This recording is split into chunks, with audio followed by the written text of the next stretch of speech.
And that person, complex, capable, private, unfinished, fully alive behind the door that opened on cue, deserved to be kept. She kept herself, the only way the era permitted. That was enough. It has to be enough. It always will be. There was always a drawer, not the top one, not the one that children opened freely, that held the takeout menus and the rubber bands and the spare set of keys. The bottom one, the one that sat low enough to require bending down, low enough that you could reach for it without anyone watching your face.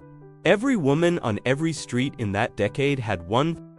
They never talked about it. They never compared notes. They didn't need to. The drawer was a private institution, and, like all private institutions of that era, it operated perfectly well without ever being named. What was inside was not dramatic. That was perhaps the most revealing thing about it. It was ordinary. It was specific. It was entirely, quietly hers. The 1950s American household ran on performance. This is not a criticism. It is a description of an architecture so total, so well maintained, that the people living inside it often stopped being able to see the architecture at all. It was simply the air they breathed and the floor beneath their feet. The house presented a specific face to the street: clean lines, managed surfaces, a lawn that communicated effort without appearing to require it, a front door that opened on cue, a family that, in the vocabulary of its neighbors, had itself together. What sat behind this presentation was not collapse, not secret dysfunction.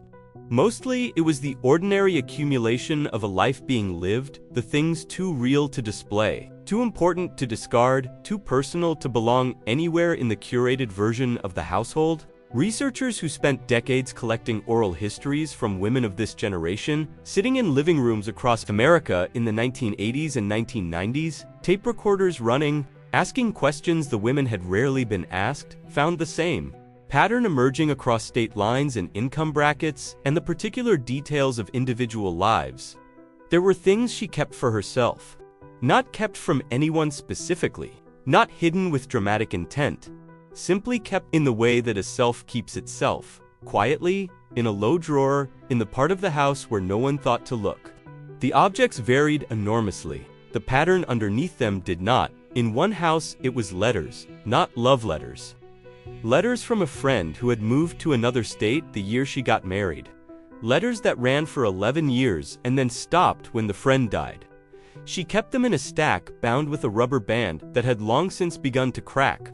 In another house, it was clippings, articles from magazines she would never have left on the living room table, not the household magazines about recipes and paint colors and the particular organizational method that was fashionable that season. These were different clippings about expeditions, about women who had done specific things in specific and distant parts of the world. She had been collecting them since she was 19, before the marriage, before the house. She added to them occasionally when something caught her eye. She never showed them to anyone. She was not unhappy. This is the essential thing to understand. She had wanted her life. She continued to want it. The clippings were not a map of escape. They were more like a window, something to look through, never to climb out of. A reminder that the world was large, even when her portion of it was small and specific, and hers. What is it that a person keeps when they keep something purely for themselves? Not the things that matter most publicly. Not the wedding photographs or the school portraits or the documents that prove the life is real and official and registered somewhere. Those belong to the household. They live in frames, in albums, in filing cabinets with labeled tabs. What lives in the bottom drawer is something else entirely. It is the self that the household did not commission. The part that arrived before the role, or grew alongside it, or refused to be entirely absorbed by it. It is the evidence of interiority. The archive of the person who exists behind the person that everyone recognizes. In a third house, the drawer held a sketchbook. She had studied art for 2 years before she married. Her instructor had told her she had real promise, not the vague encouragement offered to students who were trying hard, but specific praise, the kind that carries information. She had been talented, she knew it, and this knowledge had sat alongside her marriage and her children and her lawn and her door and her perfectly maintained surfaces for 23 years. She sketched on Sunday mornings, early, before anyone else was awake.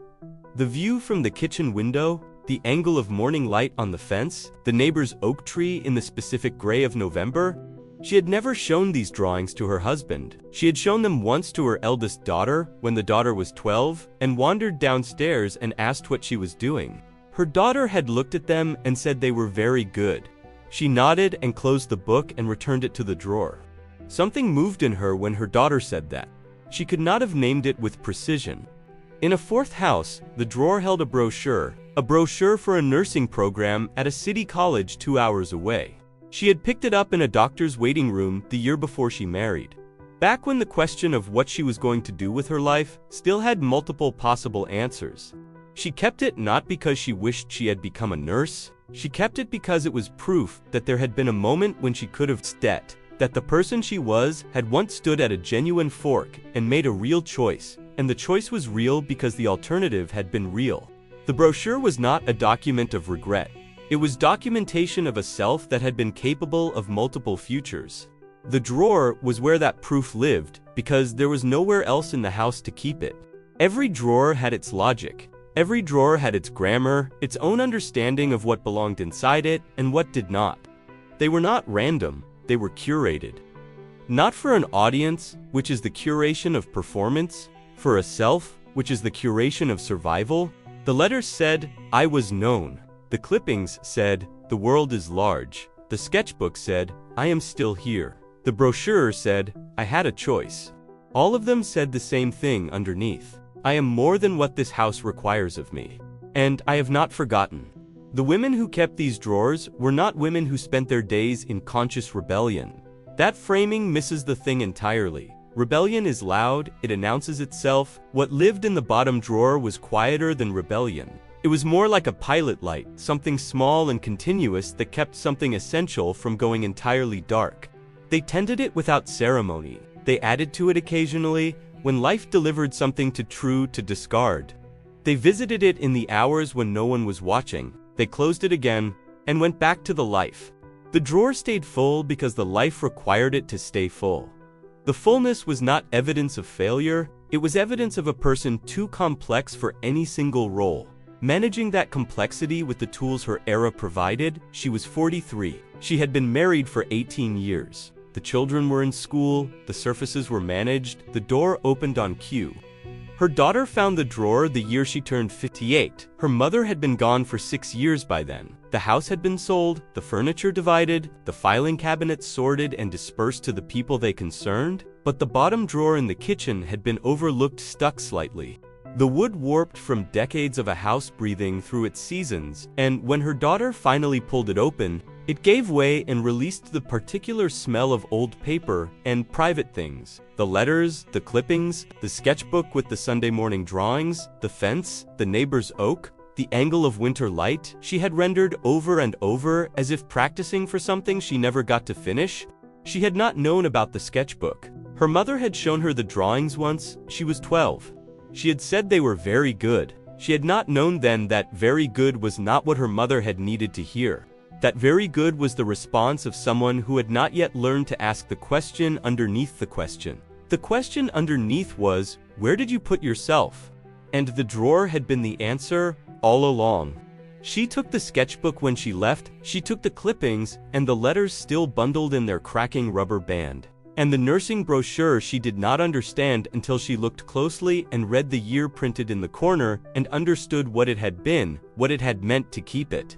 She left the drawer open when she walked out. She didn't plan to, it just seemed right.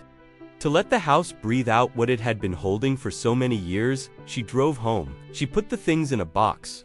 She put the box in her own closet and did not look at it again for several months. When she finally did, she understood what she was going to do with them. She was going to keep them, the way her mother had kept them, in a place that was hers. For reasons that did not require explanation, as proof that a person had been here, had been complex, had been more than what the world had needed her to perform, and that this was worth preserving. The drawer passes forward, even when no one intends it. Even when it stays behind in a sold house on a street you no longer belong to. What was inside travels with the people who were loved by the person who kept it. It always does. The drawer was never really about what it held. It was about the person it knew.